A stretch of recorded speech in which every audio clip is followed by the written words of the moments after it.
The smell will hit you before anything else does. Thick, sharp, impossible to fully prepare for. No matter how many times you've stood in this room before the sun rises, someone has to prepare the dead for eternity. And tonight, that someone is you.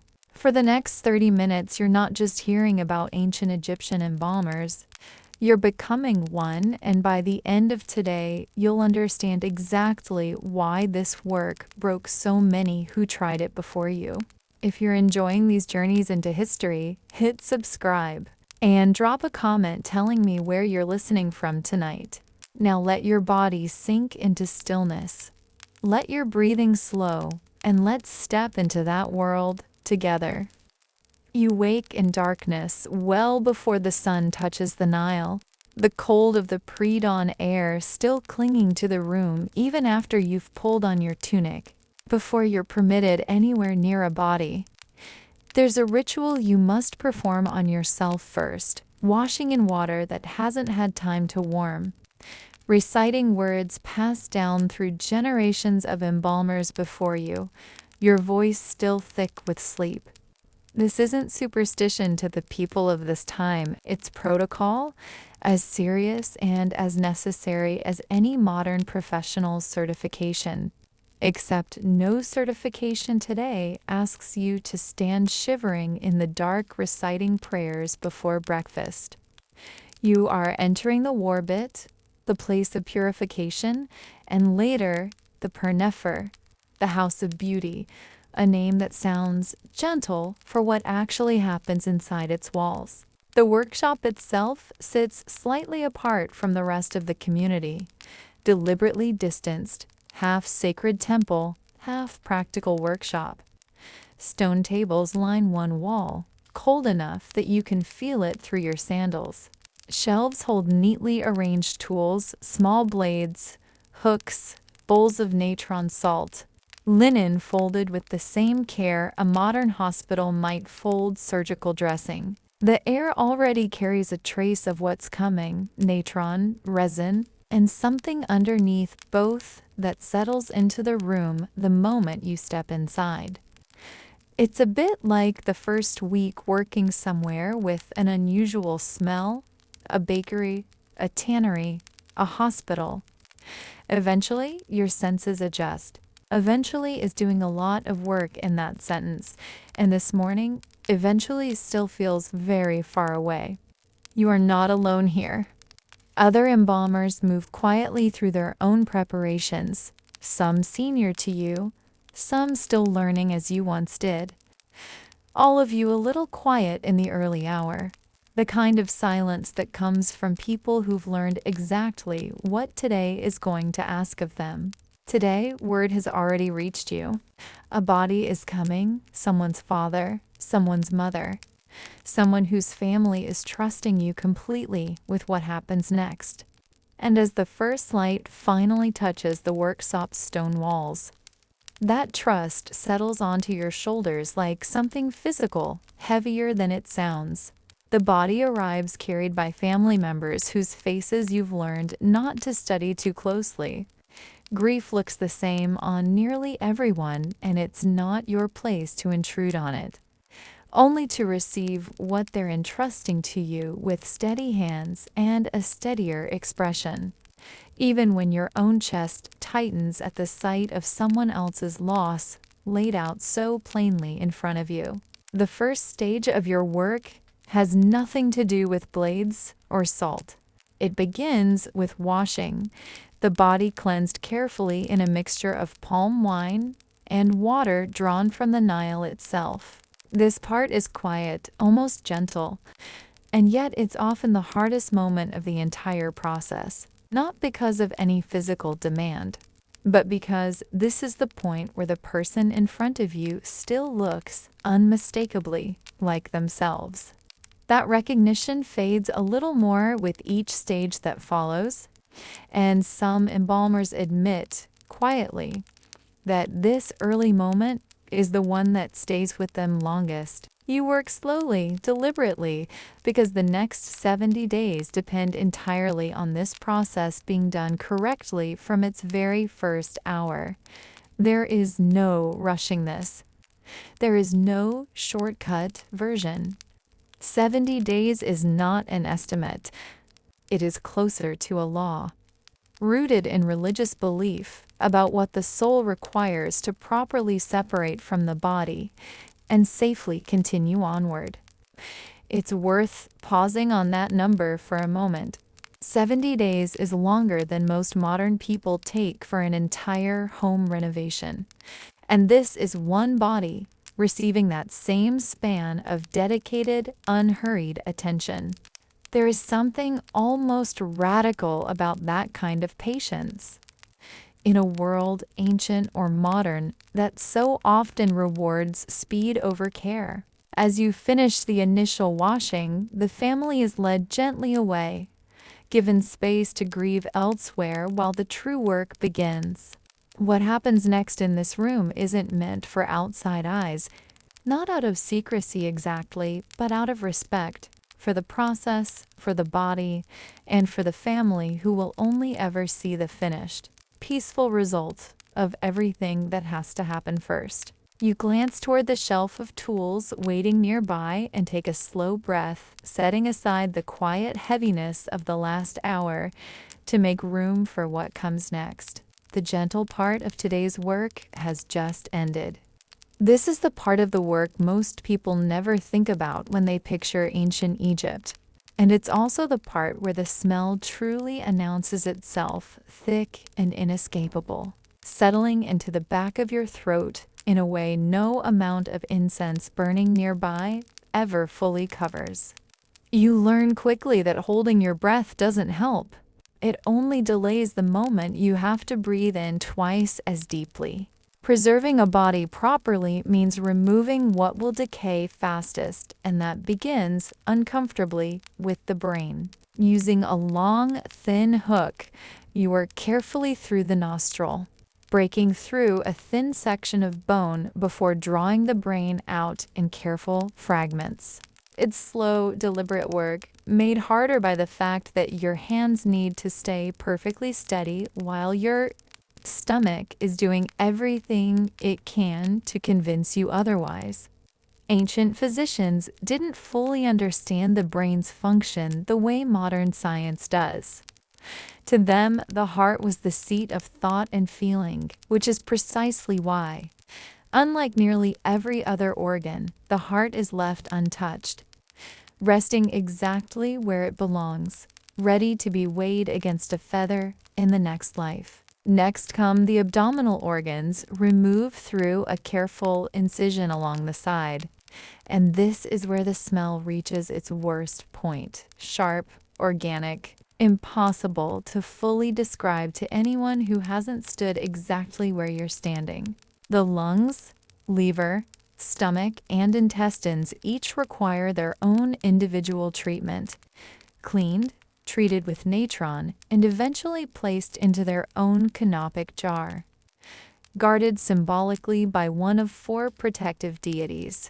It's not so different, oddly, from any job today that looks composed and professional from the outside while privately testing every physical limit you have. A surgeon in a long operation, someone working a summer job at a fish market, anyone whose training has taught their face to stay calm while their body quietly screams otherwise. Nobody warns you when you first begin this profession just how much of the job is simply learning to function normally while extremely uncomfortable. By the time the organs are removed and the worst of the smell begins to fade into something more manageable, you finally understand why so many apprentices, before you quietly asked to be reassigned during their very first week. This work does not get easier because the smell disappears. It gets easier because eventually you do. Now begins the part of the process that has no dramatic motion to it at all. And yet, without it, nothing else you've done today would matter. The body is packed inside and out with natron. a naturally occurring salt gathered from dry lake beds along the desert's edge, fine and powdery enough that it hangs faintly in the air with every handful, catching in your throat and settling like dust on every surface nearby.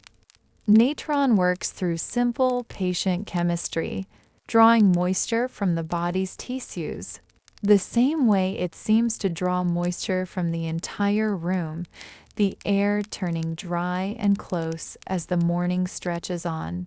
You kneel beside the table for long stretches, packing salt into place with careful, repetitive motions until your knees ache against the unforgiving stone floor beneath you. You surround the entire form with more salt, covering it completely, like something being gently buried in dry, pale sand. And then you wait. 40 days of waiting, the body resting undisturbed while the natron does its slow, essential work.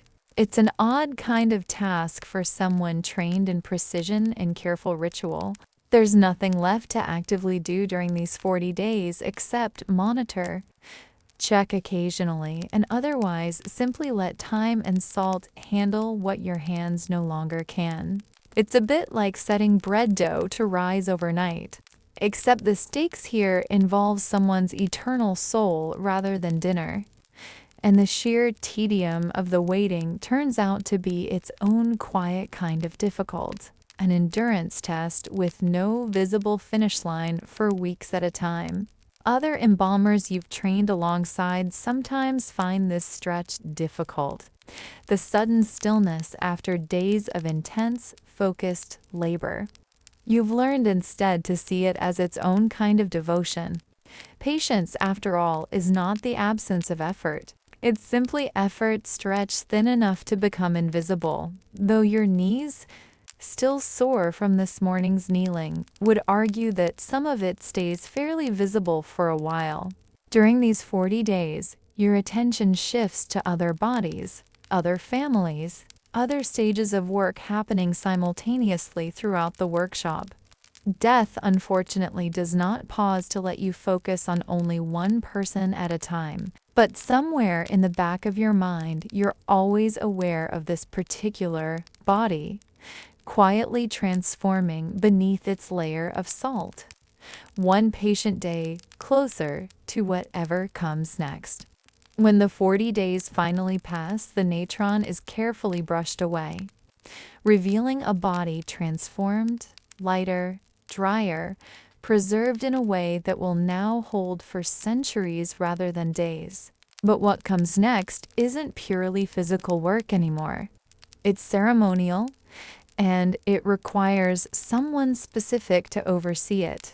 Though ceremonial, you've learned, does not mean effortless for everyone involved. The senior priest embalmer enters wearing the mask of Anubis, the jackal-headed god associated with mummification and the protection of the dead. Beneath the heavy wooden mask, sweat gathers quickly in the enclosed heat of the chamber, and more than one priest has admitted afterward, quietly, that the hardest part of the role isn't the solemnity. It's simply enduring the weight and warmth of that mask for hours without complaint. Incantations are spoken throughout, specific spells meant to protect the body, guide the spirit, and ensure safe passage through whatever trials wait in the afterlife. Thick incense smoke drifts through the chamber as the ritual continues, curling into the corners of the room, stinging your eyes just enough that you learn to blink slowly and deliberately rather than rub at them mid-ceremony. It's worth pausing here on something easy to overlook. This entire process, all this ritual, all this careful language exists because death, to the people of this time, was never treated as simply an ending. It was a transition, and doorways in most belief systems throughout history tend to require careful, respectful passage rather than a rushed walkthrough. As the priest moves through each stage of the ritual, you assist quietly, positioned exactly where your training has taught you to be, standing motionless for long stretches at a time. There's a strange comfort in this precision, in knowing your exact role within something so much larger than any single person involved, even as stillness itself becomes its own small, quiet challenge to hold. By the time the ritual concludes, the body has been spiritually prepared as thoroughly as it was physically prepared during the previous 40 days. What remains now is the final painstaking act of wrapping, a different kind of demanding entirely from anything the day has asked of you so far. Once the ritual concludes and the priest departs, you're left with a strange, uncomfortable truth about your own position in this society, one that took you a long time to fully make peace with. Embalmers are essential. Families need you desperately in some of the worst moments of their lives. And yet, embalmers are also considered ritually unclean, set apart from ordinary society in ways that go far beyond simple workplace hazard. Handling the dead in the belief system you've grown up within carries a kind of spiritual residue. And living with that means a particular kind of vigilance most people never have to practice. You watch what you touch before you touch it. You think twice before greeting someone with the usual warmth, uncertain whether today's work still clings to you in ways you can't see. It's an exhausting sort of carefulness, the kind that never quite lets you relax fully into your own home. You cannot simply walk from this workshop directly into ordinary life. Purification rituals follow every session you perform. Washing, prayers, a formal process of spiritually cleansing yourself before you're considered fit to rejoin your own family for the evening. Some embalmers live in housing set slightly apart from the rest of the community entirely. Not exiled exactly, but comfortably, deliberately separate. There's an isolation to this profession that goes beyond physical distance. You carry knowledge most people spend their entire lives trying not to think about. The practical, unglamorous reality of what happens to a body after death. That knowledge changes how you see everything else. Meals taste different some evenings, appetite arriving late, or not at all. When you've spent your morning holding someone's father's heart in your own two hands. And yet, despite this separation, there is real honor in this work too. Skilled embalmers are respected, sought after, sometimes even wealthy. Their service is requested specifically by name among families who can afford to choose. You occupy a strange middle position, neither fully inside ordinary society nor fully outside it, trusted completely with the most intimate, final moment a family will ever share with someone they loved. As evening approaches and you finally complete your own purification rituals, preparing to step back into your own ordinary life for a few hours, one thought stays with you, quiet and constant. Tomorrow, the wrapping begins, the last and most delicate stage of everything you've built toward these past 70 days. The final stage begins with linen, rolls and rolls of it, some strips barely wider than your finger, others broad enough to wrap an entire limb in a single careful pass. This part of the process alone can take over 2 weeks, and watching it rushed even once is enough to understand exactly why. You begin with the fingers and toes, each digit wrapped individually, before the rest of the hand follows. A level of detail that seems almost excessive, until you remember that this body is meant to be whole and functional in the next life, not merely preserved for this one. Every joint, every limb receives the same careful, unhurried attention, the kind of close, sustained focus that leaves your eyes dry and strained by the time the light outside begins to shift toward evening. Between layers of linen, small objects are placed with deliberate precision. Amulets shaped like protective symbols. A scarab positioned directly over the heart to safeguard it during its eventual weighing against the feather of truth. Each amulet serves a specific spiritual function, chosen and placed according to a tradition passed down through generations of embalmers before you. Tradition, you're now quietly continuing yourself. It's meticulous, repetitive work, the kind that demands your full attention for hours at a stretch, hunched close over the table in dim lamplight. The small, precise movements of your fingers never quite letting your concentration soften. It's not unlike any highly skilled, repetitive craft today. A master woodworker sanding the same surface for the 100th time. A musician running scales long after they've technically mastered them. Mastery, it turns out, often looks a great deal like patience wearing a more impressive name. As the final layers are wrapped and secured, a burial mask is placed over the face, and the transformation feels, finally, complete.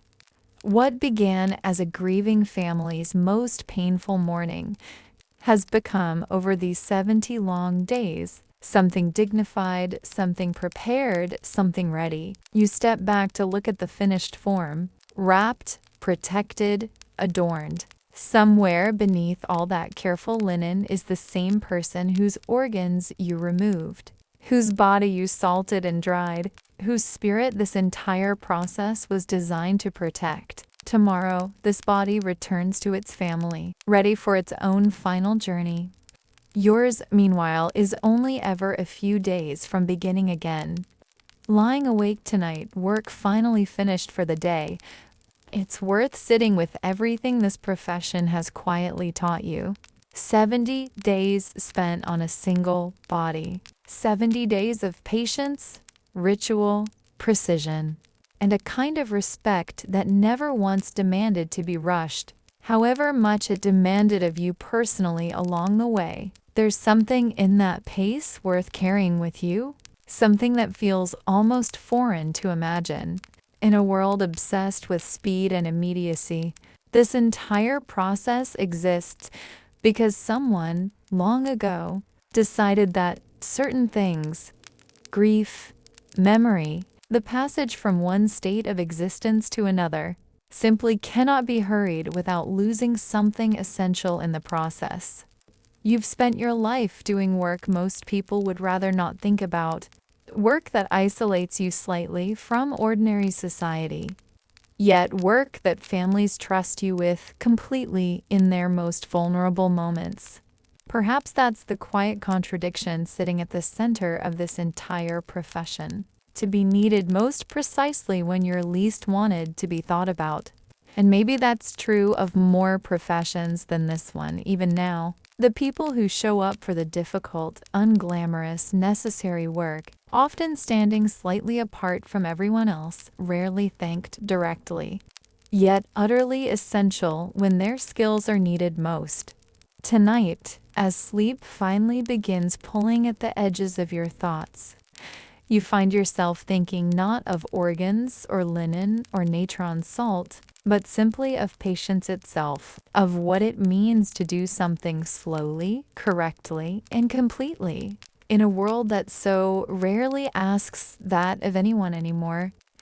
And with that, our journey through the demanding, quiet world of the ancient embalmer comes to a gentle close for tonight. Wherever you are right now, there's nothing left for you to prepare, nothing left for you to finish. Just this moment, soft and unhurried, asking nothing more of you than rest. Let your thoughts settle. Let the weight of today drift quietly away. Sleep now, everything else can wait until morning.